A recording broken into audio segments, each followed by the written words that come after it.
My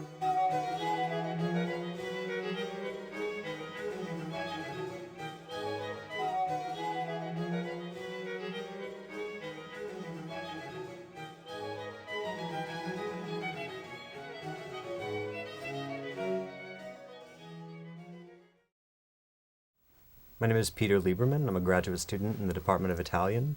I'm here today with Professor Marvin Trachtenberg, the Edith Kitzmiller Professor of Art History at the Institute of Fine Arts at New York University, to discuss his recent publication, Building in Time, From Giotto to Alberti and Modern Oblivion. Two closely related governing principles of building in time are what you call concatenation and retrosynthesis. That is, the accretion of architectural elements that strive to maintain some degree of harmony rather than a complete chronological disjuncture. Is this practice limited to the regime of building in time? In what sense is modern architecture and urban planning still constrained by the necessity to be in dialogue with a building's context and a local architectural vocabulary? Well, that's a very good question, and but I think I can deal with that. In a sense, in a strictly technical sense, concatenation and retrosynthesis are operative in today's architectural culture, in that, when, for example, architects try to relate their structures to the context, they do think of those things. But it's there only as a technical, in a kind of strictly technical way. It's not really operative in the regime in the deeply grounded theoretical way that it was in the pre-modern, nor is it really operative in a dynamic sense. In other words, architects are not really today are not really thinking directly about the relationship of their works to the changing environment as a whole. So it's there. Technically, you could say yes. There is a certain connection, but it's not there in the manner, in the modality in which it seems to have operated in the pre-modern. I don't know if that's kind of a yes or no answer. It's kind of yes, but. But in terms of retrosynthesis, would you say that an architect is still obliged by common sense even to make sure a new piece of architecture? Yes, they do, but they do it kicking and screaming. I mean, they don't. Architects don't like. Well, it has to do with the idea of what a building is. Today, a building is conceived as a work of art, and its architect is considered as the author of that work of art. The work of art is as we know, a Raphael or a Picasso is essentially absolutely inviolable thing. It can't be changed. So as far as a building is considered as a work of art, theoretically, it shouldn't be changed. It should not be adapted to the environment. Nothing should ever happen to it. So that there's a kind of a theoretical resistance to bringing a building into conformity with its changing environment. And this distorts and limits the practice of kind of contextualism that we have today. It's not that people don't do it. It's not that people don't try to link things together. But theoretically, it's not really supported in the primary way it was in the pre-modern. I don't know if that yes. Yeah. Alberti is clearly the pivotal figure in the book. Mm-hmm. It seems that he, more than any other individual, represents a changing attitude toward architectural construction and conception in the Renaissance.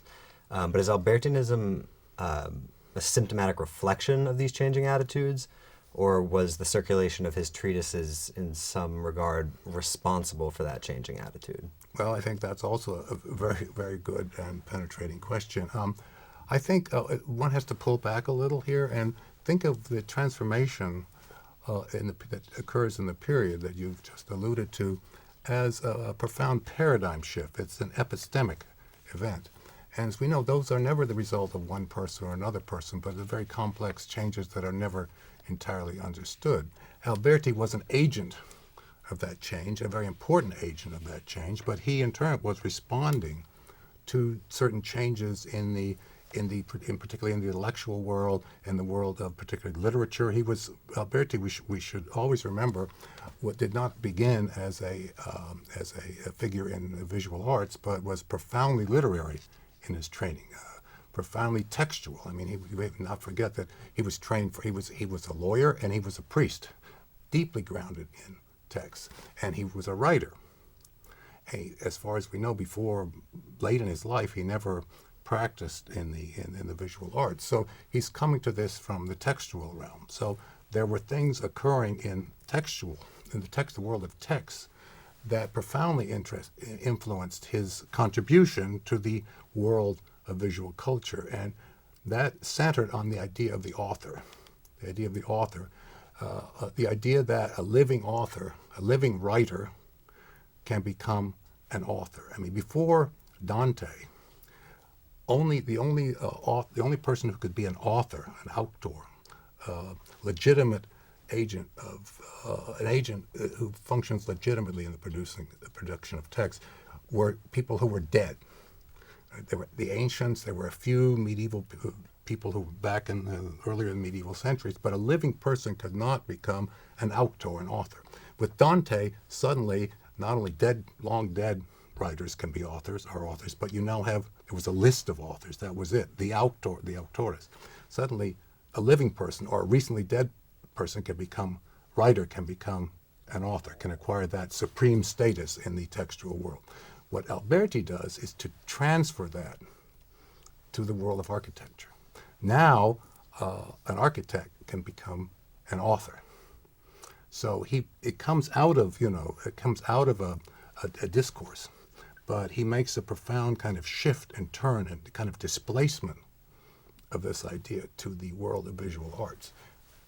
So it's yes and no. Again, without Alberti, someone else would have had to make that move, but he was the one who did it. So he was very important in that sense. He supported what was already happening with Brunelleschi, and he is Alberti, you're right, is the pivotal figure, but he was very much influenced by his encounter with Brunelleschi in the 1430s when he first comes to Florence and sees the new art, which did not have a name yet. No one had said there's a Renaissance going on. People knew there were new things, but it had not been called anything yet. It had not been, conceived as a movement, and he was the first one to see it as a real turn, something like what had happened earlier with Giotto.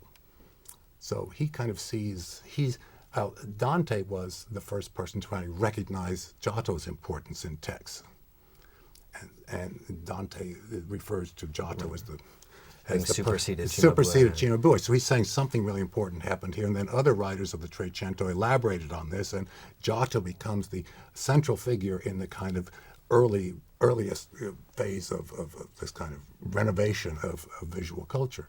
And what Alberti does is to invent a kind of second, I call the kind of a second phase of this. And what he does is he invents what I call little dark ages that somehow, it's not the big dark ages, but he kind of invents a little dark ages that's happened somewhere after Dante, and then there's a new revival, and Alberti is the one to discover it. So what Alberti is doing is making himself a kind of second Dante, and making Alberti a second Dante, and and Brunelleschi is becoming a second Giotto.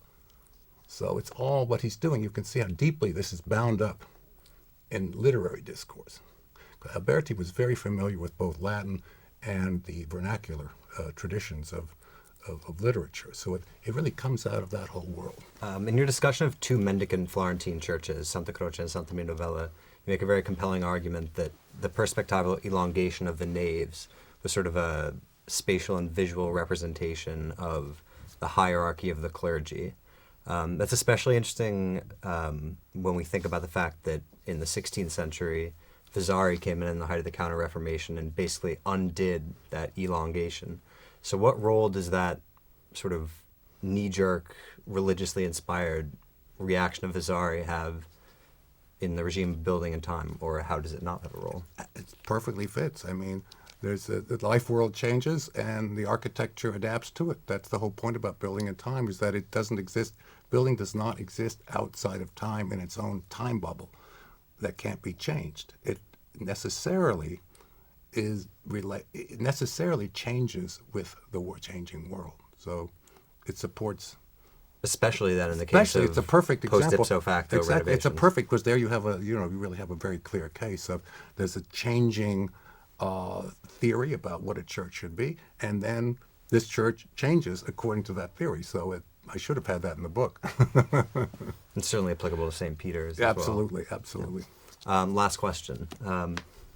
A lot of the images in your book, all of which are very informative and marvelously reproduced by the Yale Press, are your own images. You're an accomplished photographer as well as an art historian. What are the advantages of using your own images to illustrate your work? And maybe more interestingly, what are the responsibilities that go with it? What are the temptations to use an image that might further your argument and to exclude one that might refute it? Temptations are great, but there are a number of principles about photography and art history, and architecture history. One is my own, and that is that no matter how many pictures you have, you will never have. You can't. No, the first one is you can never take too many pictures. And the second one is no matter how many pictures you take, you'll never have the one you need. Then there's another kind of idea that I used to hear from Panofsky, who used to teach at the Institute, in his later career. He said, he used to say, he who has the most photographed wins. Then he said, never illustrate a point you're making, because there's always going to be something in it that will contradict your point. So there's a problem there, but I don't see the pictures as they end up being illustrations, but that's not part of my method. I think photography is part of, has an epistemological importance in that you study the building directly, like Santa Maria Novella, let's say, or the Duomo, or San Marco in Venice. You study it as carefully as you can, and you take pictures to kind of record what you're, kind of capture what you're seeing, and you go and study your pictures, and you get other ideas, you see other things. You go back to the building, you take more pictures, you correct you go back and forth. It's a kind of a hermeneutic circle, right? And in the end, you have an idea, and that's what you write. And then you try to find the pictures that show what all of this work has produced textually. So I don't think it's not that, obviously you could take pictures that would falsify the building, but that would be pretty obvious. But I try to stay very close to what my ideas are about the building. But it takes a lot of work. I don't know if that is a... Yeah, I think, but isn't the crux of the question that if you're taking pictures to further your ideas, isn't that in itself sort of a bias inherent behind that's the natural... Well, look, back up a little. Your ideas are representations of the building. All right, there's number one principle. Every representation is a misrepresentation. So your ideas are misrepresentations. Your photographs are another level of misrepresentation in that you can't naturalize or essentialize any level of thinking about the building. So whether it's photographic or intellectual. So it's part of this. And you try to be as scrupulous as possible. So, and I try not to do pictures that kind of exaggerate. I think you may notice they don't exaggerate things with angles or lighting or any of that kind of thing. I very much adhere to your father, who's a very famous architectural photographer. I very much adhere to his principles about photography. Which is that it always lies. It always lies, yes. Well, thank you, Professor Trachtenberg. It's been a pleasure to discuss this book with you. I'm sure people will be discussing it long into the future. Well, thank you very much, Peter, for having me and allowing me to kind of clarify certain of the main themes of the book. It's as you see, it's a very, very large, long, and I hope not long-winded, but complex book in which it's not always obvious what the main issues are. And I think you've brought out in your questions some of the really underlying, problems of historical problems that the book addresses. Thank you.